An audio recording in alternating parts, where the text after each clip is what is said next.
Hi,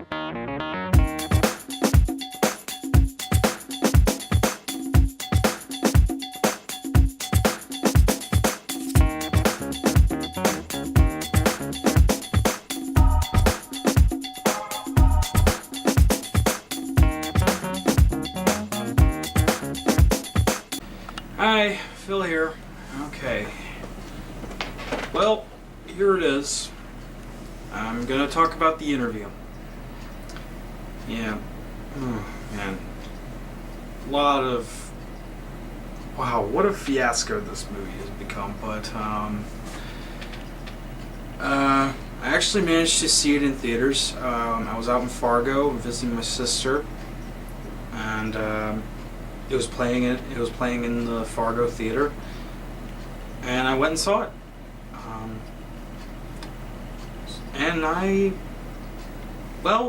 gonna go ahead and say it's a pretty good movie, and it's definitely not worth starting a war over. Okay, that's the way I'm. That's what I'm saying. I'm sticking to it. Was it really worth all the controversy? No. And again, was it really worth starting a war, about to start a war over? No, it wasn't. It's not that bad of a movie. I got a couple laughs out of it. So I'm going to talk about the movie first, and then I'll talk about the other stuff that went with it, the controversy and some similarities and differences to other works that came before it that could be found similar to it. But anyway.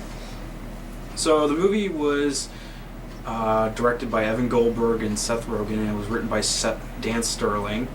It starred Seth Rogen, James Franco, Lizzie Kaplan, Randall Park, and a whole bunch of other people.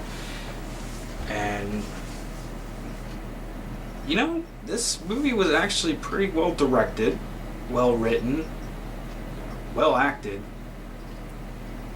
The humor was pretty good. I got a whole bunch of laughs out of it. It was a bit forced and kind of stale in some areas here or there, but regardless, it was a pretty good movie. So basically, the interview is about a celebrity news reporter and his producer / agent / best friend going to North Korea to interview Kim, the leader of North Korea, Kim Jong-un, and then assassinate him. When I first heard about this, when I first heard about this movie, I didn't think it was going to be like that, and I'll get into that later. But but yeah. And of course, yeah, the movie starts out sort of like presenting James Franco, Dave Skylark, as this TMZ Entertainment Tonight fake news kind of guy. You know, he starts out like interviewing Eminem. Eminem comes out as gay, and then Rob Lowe reveals himself to be bald, and then they go into a whole bunch of other stuff. And there was also a shot of Joseph Gordon-Levitt with, I think it was puppies, or was it kittens? Oh, crap. Well, it was small animals, either puppies or kittens. I can't remember exactly. He was only in there for like 2 seconds, but still. And yeah, there's even talk about Kim Jong-un in North Korea. Yeah. And then just out of the blue, you know, trying to get bigger ratings for themselves, you know, trying to make themselves bigger, taken seriously as credible journalists and everything, they decide to contact Kim Jong-un to get an interview with him because Kim Jong-un likes Skylark's show. I mean, you know, the movie, I don't know if it's that easy to just simply contact the office of North Korea and all that. Well, I mean, okay, they do sort of explain how they were able to do that, which I don't know if that would be if it's credible or not, but apparently they were able to contact North Korea because of the offices of the Olympics and stuff like that, because how else is North Korea able to get into the Olympics? I mean, yeah, they're able to contact some guy who works in the Olympics offices, and they're able to get in touch with North Korea. And yeah, it was pretty funny though how Seth Rogen had to go from the United States to China and do all this hiking and walking and everything just to talk to someone who of the North Korean government. He talks to this PR lady. Oh man, I forget her character's name. I forget the actress's name. Sorry, but yeah. And of course, he's really infatuated with her. He finds her very hot and attracted or anything. And yeah, he was like, "Why did you? I mean, if you were saying it's okay for me to interview him, why did you have me go all the way here?" And I think it was said for security reasons and stuff like that. I guess that makes sense, but really, wasn't there a more plausible way? But it's a comedy, so they're able to get the interview with Kim Jong-un. They promote it all over the place, saying, "Hey, we're gonna go to North Korea and interview Kim Jong-un." And then the government shows up. Government agents show up and say, "We want you to go assassinate Kim Jong-un." At first, they didn't say assassinate. They said they wanted to take him out. At first, they were like, "You want us to take him out to dinner, for drinks?" No, take him out. See, this is where they said it was kind of getting a little forced and stale. They really kept emphasizing on the whole taking him out thing, and the government would say, "We want you to take him out."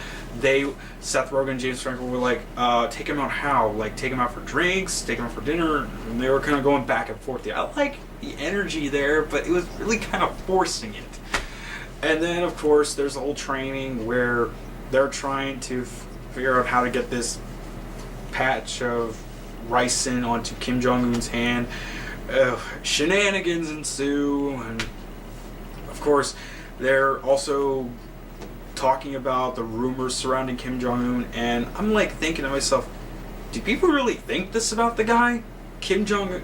Do they really think that he's a guy who can't pee or poop? He can't go to the bathroom or everything? I'm sorry. Dave, I'm sorry. Do people really think this about Kim Jong-un, that he can't pee or poop and all that? I would hope not. Is that a legit rumor? I mean, by legit rumor, do people actually make up this stuff? I mean, this isn't something just for the movie. People actually said this. People actually say this. Real life people actually say this about this guy. They say it about him. Do they really say this? I would hope not, but I'm sure somebody probably said something. Oh man. So yeah, it's montage training and everything. Oh, cue the Team America montage music. Montage. Even Rocky had a montage. Okay, so yeah, they finally get to North Korea, and obviously I've never been to North Korea. I don't know what it's like over there, but I will say that the sets for the North Korea, and the landscape and everything, it actually looks pretty well done. Like someone actually put a lot of work into making these sets, the palace and the town and everything. It actually looks like someone put a lot of work into getting this all set up and everything. And I don't know, maybe if some of it was CGI or whatever. I mean, okay, it has a modest budget of $44 million, but regardless, it looked pretty good to me. Okay, if it was CGI, okay, fine. Maybe they did it. Maybe they set it up willy-nilly. I don't know. But if it was actually made as a set, people actually, it seemed like something pretty good, pretty well made. Like someone put a lot of work into it. It was pretty well done. I'll say that. There's also, of course, so when they get to North Korea, we finally get to see Randall Park as Kim Jong-un, and I don't know what Kim Jong-un is like. I don't know if he's really, if the rumors about him are true. I mean, I doubt the rumors about him are true. The whole not being able to pee and poop thing, I doubt that's true. I don't know about him as a leader or as a person or anything, but regardless, Randall Park actually manages to make Kim Jong-un seem like a legit human being at first. You know, when you see him throughout. We first see him throughout the movie, like for about, I don't know, about maybe 30, 45 minutes, I don't know. The movie was pretty long. I don't know how long, but he actually Randall Park actually manages to humanize this character pretty well. You know, he has his doubts, his fears, his emotions and everything, his likes, his dislikes. It actually manages to all go out pretty well. But then, of course, the movie then goes back into its mindset that, oh yeah, this is about assassinating Kim Jong-un, and Kim Jong-un is actually an asshole. And yeah, Randall Park goes into that. You know, he gets into some drunken rants and says he's gonna blow up people who don't like him and stuff like that. So, and James Franco and Seth Rogen are like, oh crap, we gotta get back into assassinating Kim Jong-un, not actually liking him and everything. So, yeah, and it turns out that this grocery store that was shown to James Franco and Seth Rogen, it was a fake grocery store and everything, and Kim Jong-un is as evil as they say, you know, at least how the movie presents itself. So, and then finally there's this romance attraction going on between Seth Rogen and the PR lady. Of course, they try to have sex at first, but Seth Rogen has the rice and patch on his hand. Shenanigans ensue and all that. So, oh right, what he had to do to get the rice and patch?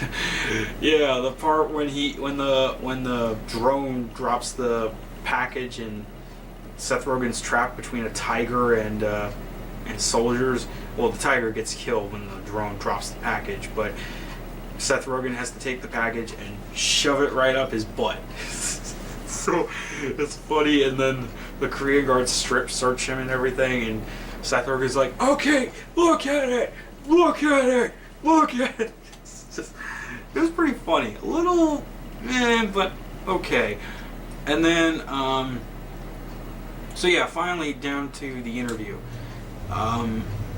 James Franco, you know, started reading off some scripted questions, and Kim Jong-un tries to win over James Franco with a puppy, because James Franco told him a story about his old dog and everything.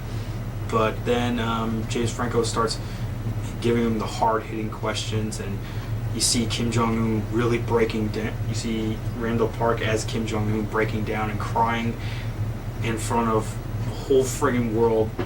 I mean, anyone who's watching this interview, even Bill Maher is watching it. So, yeah, you're seeing this breakdown, and then of course Kim Jong-un wants revenge on everyone. Well, particularly Skylark and Rogen and the PR lady and everyone who's against him and everything. And then, oh yeah, Katy Perry's song "Firework" is apparently in this movie Kim Jong-un's favorite song. And yeah, it was a little weird that they emphasized this song a bit in certain parts of the movie. And I saw my friend Mello's video, Carmelo Defonso. If you saw his video, I mean, I like how he talked about the interview and everything. But he made a point about the whole using Katy Perry's "Firework." Like, if you know, they played this song. See how they killed Kim Jong-un, and they do. In this movie, Kim Jong-un gets killed. He gets killed with a tank missile being fired at a helicopter he's in. But see, when they do that, they play a slow version of "Firework" by Katy Perry, sung by someone else. I can't remember who's the different singer. I mean, it's in the credits, but I can't remember who did it. But it's someone else singing the song, not Katy Perry. And it's playing this song when Kim Jong-un gets blown up. And I think my friend Mello said, if he really liked this song, if he really liked it, why would you put it in there and present it in a way that makes it just bad for him? Why would you take that away from him? And I have to agree with that. It seemed a little off-putting. especially when they do it all in slow mo and you see Kim Jong Un get burned up and blown up. And of course, and then the movie ends with North Korea deciding to become a democratic country. Skylark is taken seriously as a credible journalist and news reporter and everything. And Seth Rogen is fine despite the fact he lost 2 fingers, but he is doing Skype with the PR lady. And they finally had sex earlier before Kim Jong Un got killed. So glad they got that resolved.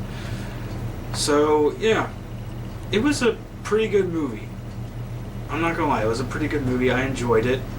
I got some laughs. So all right, so now to get into the nitty-gritty stuff, the controversy and whatnot. Again, was this movie really worth all the controversy that surrounded it? I don't really think so. But, see, when I first heard about this movie, I thought it was going to be about maybe a couple of guys going on job interviews, or maybe a news reporter going on this one big interview and everything. But then, when I saw the previews and everything, this movie took a complete 180 and decided, oh, yeah, let's make this about 2 guys going to North Korea to assassinate the leader of to assassinate the leader of North Korea. They're gonna assassinate Kim Jong Un. Okay. When I saw the trailers for it, it looked. I know that Seth Rogen and James Franco and anyone else who works with them, they tend to do extreme comedy. Really, really freaky stuff here. And it works pretty well, but this seemed kind of different. It seemed kind of stale, kind of forced. At least from when I saw the trailers. And I don't know if this was Sony's fault or James Franco and Seth Rogen and Evan Goldberg and Dan Sterling's fault. I don't know. I don't know whose fault this was, but it just got out of control. How everything else happened afterwards. The controversy, the hacking, the threats and everything. Honestly, this all got out of hand, and it was pretty stupid, honestly.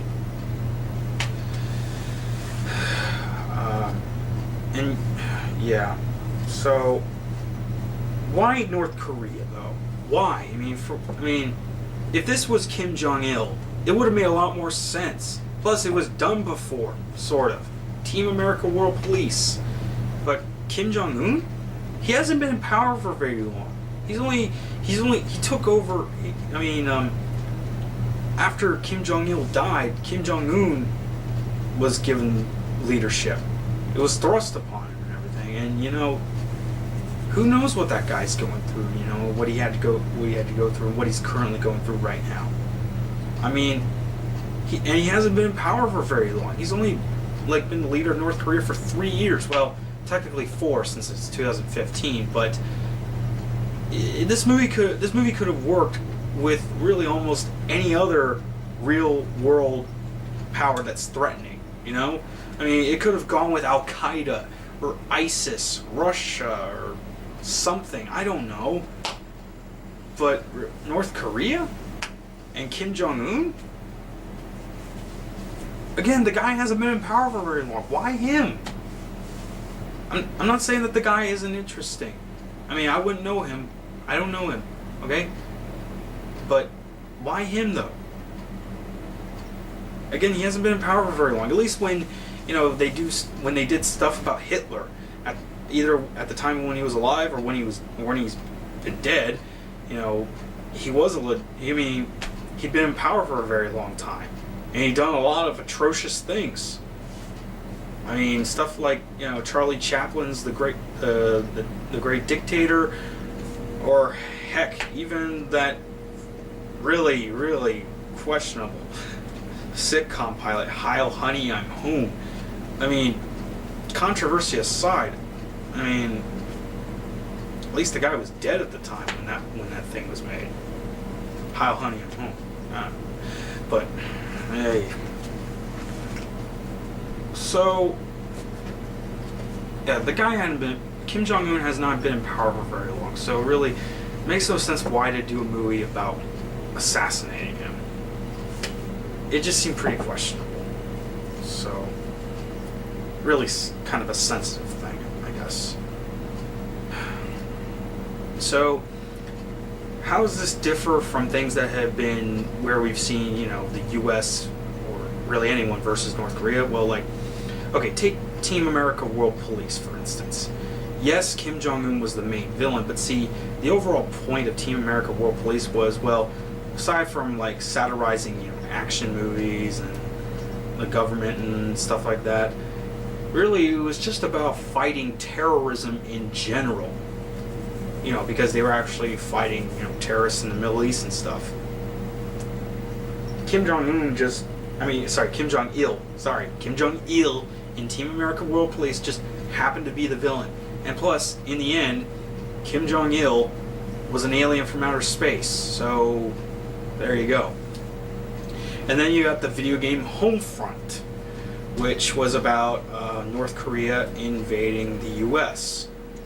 And that's just really taking a Red Dawn scenario, putting that in the video game. Also setting in the near future, like in the year 2020 something.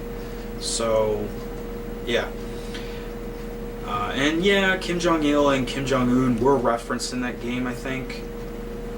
So, really, Homefront was just about the U.S. just fighting off an invader. It wasn't really trying to assassinate any real-life political people or anything.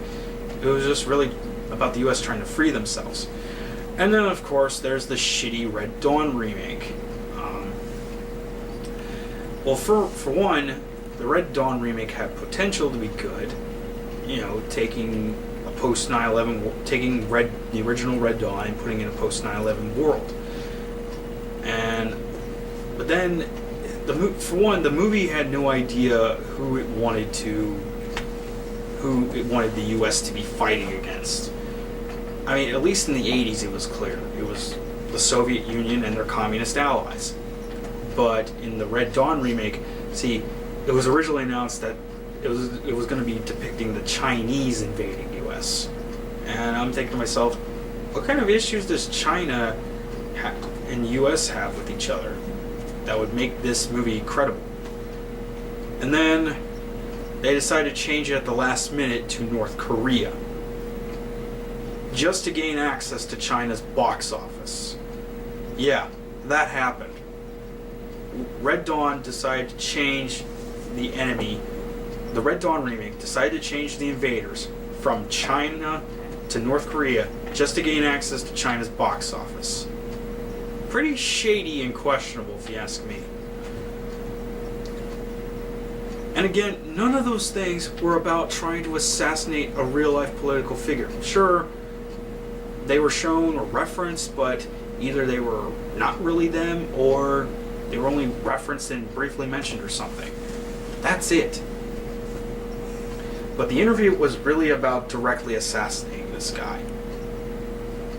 It was a pretty questionable move, but in the end, again, it did turn out to be a pretty okay movie. I'm just saying. And also, the interview, in a way, actually kind of reminds me of Frank Miller's Holy Terror. I don't know if you ever read it, or if you saw Linkaro's review of it, but Frank Miller's Holy Terror is basically, well, originally it was supposed to be about Batman versus Al-Qaeda. Yeah. And eventually it just turned out to be, it turned into an original story about a superhero known as The Fixer going up against Al-Qaeda invading Empire City or something. For one, the graphic novel was bad in itself. I mean, the format, the wide storybook format, artwork, the writing, it was just all bad. But see, the difference between the interview and Holy Terror is that, well, see, from what I understand, Frank Miller has made his opinions known about Islam, Muslims, Al-Qaeda, all that stuff. After 9/11 pretty much changed Frank Miller. And it changed his mindset about a lot of things, his personal and political beliefs.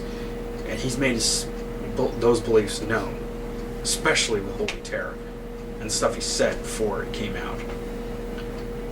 So yeah, it's pretty clear to a lot of people that Frank Miller can be perceived as racist, misogynistic, and whatnot. But with the interview, I don't know. I never heard any controversy. I mean, have James Franco and Seth Rogen ever been accused of being? I mean, and the people who made this movie, you know, Sony, all those people, were they really ever accused of being like Frank Miller, you know, being racist and whatnot? No, from what I heard. This is from what I heard. I don't know. I mean, and plus, Holy Terror in the interview with Holy Terror actually tries to make itself be serious. It's not trying to be funny. It's not trying to portray. It wasn't trying to portray Al Qaeda as these wacky mad scientist guys or anything. It was actually trying to be serious. And then Holy Terror goes into this whole, oh, Al Qaeda is part of a bigger organization and everything, whatnot. Ugh. And they show the leader of Al Qaeda as this guy covered in beads. And oh man, when I saw Lynn Carr's review of Holy Terror, you know, he used that the Jimmy Tango's Fat Busters heat beads thing. Oh, it was funny. But with the interview, it was actually, the interview was in a way something that what Holy Terror should have been. You know, actually trying to make itself flat out nonsensical humor. It's extreme, it's outrageous, it can be stupid, but at least it wasn't trying to take itself too seriously. Holy Terror was taking itself too seriously in its depiction of this American superhero fighting the evil Al Qaeda and Muslims and everything. But with the interview, it was actually trying to make itself be as outrageous and stupid and funny as possible, and it worked here. It actually worked. Honestly, I'm just kind of surprised that the stuff that happened with the interview, all the controversy and everything, it didn't so much happen with Holy Terror. I guess Holy Terror had a smaller thing, but with the interview, I mean, yeah, they kind of promoted themselves all over the place. So yeah, kind of painting yourselves a bullseye right there. And, you know, the whole hacking thing, I don't know what to say about the whole hacking thing. I don't know who really pulled it off, but whoever did pull it off, you know, for one, I'd have to, I mean, it's funny when I would have to agree with Dr. Evil when he was on SNL, calling themselves the Guardians of Peace. Okay, you're not exactly being Guardians of Peace if you're threatening to kill people. That'd be like Guardians of Pieces. Am I right, Dave? Mm-hmm. Yeah. Okay. Sorry about that. What's wrong? Sorry, I don't mean to put you in the spotlight here, Dave. But that's all right. I don't care. But should a movie really be judged on the controversial subject matter itself rather than just on its own merits here? I really think that this got way out of proportion. Yeah, I think people were taking it too serious, you know what I mean? Yeah. And after all, like I said, it's a comedy movie. So, how serious can you take it? Yeah, I think that with everything that's happened in 2014, you know, all the riots and all the police militarization stuff, all that stuff, and this is just adding fuel to the fire, you know? Exactly. People are it's just being taken way out of proportion. And honestly, the movie should be judged on its own merits. Now, granted, they did make a spectacle of themselves, promoting it all over the place. Again, they were paying a bullseye on themselves. So, but honestly, I really don't think it was worth all of it. I really don't think it was worth all the chaos that happened because of it. Honestly, I agree with that because it's a pretty good movie. It's a pretty funny movie. It's pretty questionable in its subject matter, but it actually manages to pull it off pretty well. And if the movie comes out on DVD, then I'm definitely gonna buy it. I don't know if it will come out on DVD though. I'm sure it will. I mean, if it's available on YouTube or Netflix or whatever. Or Netflix, whatever. I mean, if it's got in theaters, sooner or later it's gonna get a DVD release. Maybe not as promoted as it was before it came out and everything, but yeah, I definitely go to get the DVD. I wouldn't call this one of the best movies of 2014 either. I mean, this is more like a kind of movie in a way, you know, you can just sit back, kick back and relax, you know, have some suspension of disbelief. In a way, it kind of reminds me of how when I saw Machete Kills last year. You know, you could just sit, kick back, and relax and everything. Right. Sure, it's a bit controversial, but come on, what isn't controversial these days? So, definitely, I wouldn't say definitely go see the interview, but really, if you got any curiosity, if you really want to see it, then go see it. I mean, really, it's a movie, and it's nothing more than that. And if I came off as if I came off as offensive in this video, I apologize, but I'm just being honest, and I'm trying to convey it as best as I can. So, yeah, this is Filling In. I'm Phil. I'm Dave. And sorry for the impromptu It's all right. inclusion there, but I needed to get a second opinion. That's all right. But yeah, go see the interview if you want to. If you have any kind of curiosity, morbid curiosity. I had morbid curiosity, but yeah. And I was almost afraid that the theater was going to get blown up. No, it didn't. You're good. Yeah. All right. Well, yeah. Go see the interview if you can, if you want. I'm not going to force you to, but it is a pretty good movie. So, yeah. Check you later.